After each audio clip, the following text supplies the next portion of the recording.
Ok, vamos mergulhar nisso. Vamos pensar um pouco em todos os aplicativos e sistemas que a gente usa todo santo dia. Por trás de cada toque na tela, cada clique, existe todo um processo invisível que basicamente decide se a nossa experiência vai ser tranquila ou um completo desastre. Hoje, a gente vai puxar essa cortina e dar uma espiada nesse mundo oculto dos testes de software. Fala, sério, quem nunca passou por isso, né? Um aplicativo que fecha do nada, bem na hora que a gente mais precisa, aquele botão que a gente clica, clica, clica e nada acontece. Ou um site que simplesmente não carrega. É uma frustração que todo mundo conhece. Mas olha que interessante, por trás de cada programa que funciona direitinho, tem uma galera que são verdadeiros caçadores de bugs. Eles se dedicam a encontrar e resolver esses problemas antes que cheguem até nós. E essa caçada digital é exatamente o que a gente chama de teste de software. Então, bora seguir a jornada de um software? A gente vai começar entendendo por que testar é tão crucial. Depois, vamos ver uma diferença-chave entre verificação e validação. Dá uma olhada nos testes que rolam durante o desenvolvimento, antes do lançamento e até quando o software já está na mão do público. E no fim, a gente vai descobrir qual é o grande objetivo por trás de tudo isso. Para começar, é bom saber que testar software não é uma coisa só, um bloco único de atividades. Na verdade, existem duas missões principais, bem distintas uma da outra. De um lado, a gente tem o teste de validação. Pensa nele como alguém checando uma lista de compras, perguntando: o software faz o que foi prometido? É metódico. Do outro lado, a gente tem o teste de defeitos, que é, digamos, mais caótico. A pergunta aqui é outra: o que a gente precisa fazer para quebrar isso aqui? Um busca a conformidade, o outro, a falha. Isso leva a gente para uma distinção super importante em todo o universo da engenharia de software, uma que muita gente confunde. A diferença entre verificação e validação. Imagina fazer um bolo. A verificação é o cozinheiro seguindo a receita à risca. A pergunta é: estamos construindo o produto da maneira certa? Já a validação, essa é sobre o cliente. A pergunta é: nós construímos o produto certo? Porque, veja bem, é totalmente possível seguir a receita perfeitamente e entregar um bolo de chocolate para alguém que pediu de baunilha. Essa ideia foi resumida de forma brilhante por um dos pioneiros da área, o Barry Bowen, com essa frase que virou quase um mantra. Validação: estamos construindo o produto certo? Verificação: estamos construindo o produto da maneira certa? É uma pergunta que praticamente define todo o controle de qualidade. Bom, vamos avançar para a primeira grande fase de testes. Aqueles que acontecem enquanto o software ainda está sendo feito, sabe? Pelos próprios desenvolvedores. O processo aqui é dividido em camadas. Começa com o teste de unidade, que olha a menor pecinha do código. Depois vem o teste de componente, onde várias dessas pecinhas são juntadas. E, por fim, o teste de sistema, que integra tudo. É como montar um carro. Primeiro se testa uma vela de ignição, depois o motor inteiro funcionando e, por último, o carro todo já na pista de teste. Agora, segure essa ideia que parece meio de ponta cabeça. E se, em vez de escrever o código e depois testar, o processo fosse o contrário?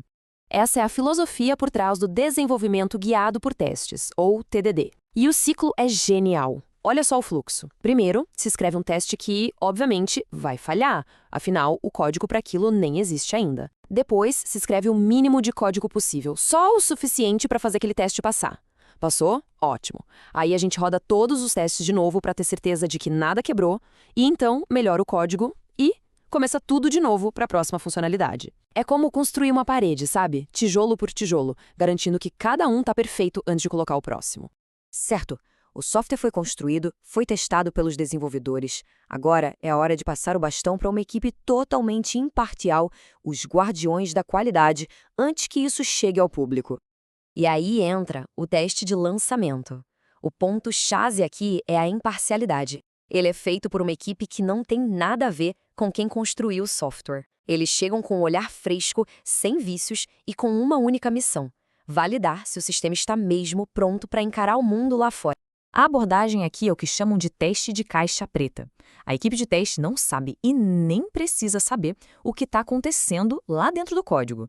Para eles, o sistema é uma caixa misteriosa.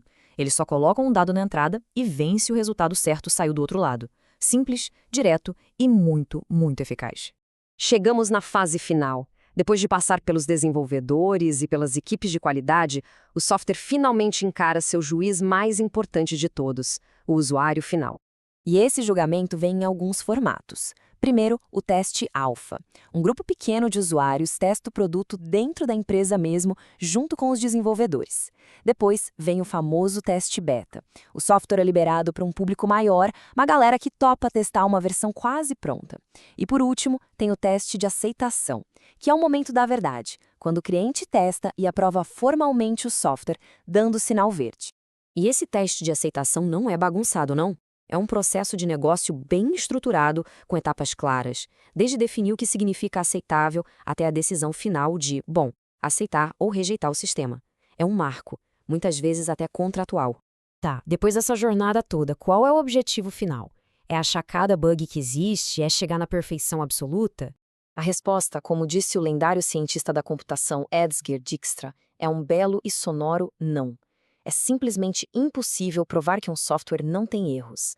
Sempre pode existir uma situação, um cenário bem específico que não foi testado e que esconde um problema. Então, se a perfeição não é o alvo, o que é?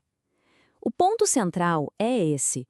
O teste não busca a perfeição, ele busca a confiança.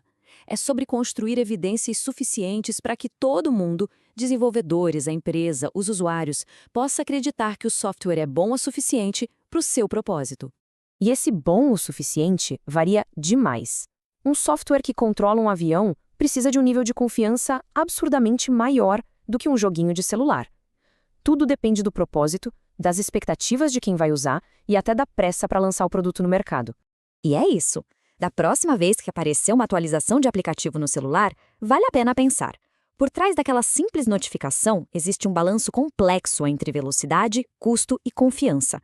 É a eterna busca para fazer com que um software seja, de fato, apto para o seu propósito.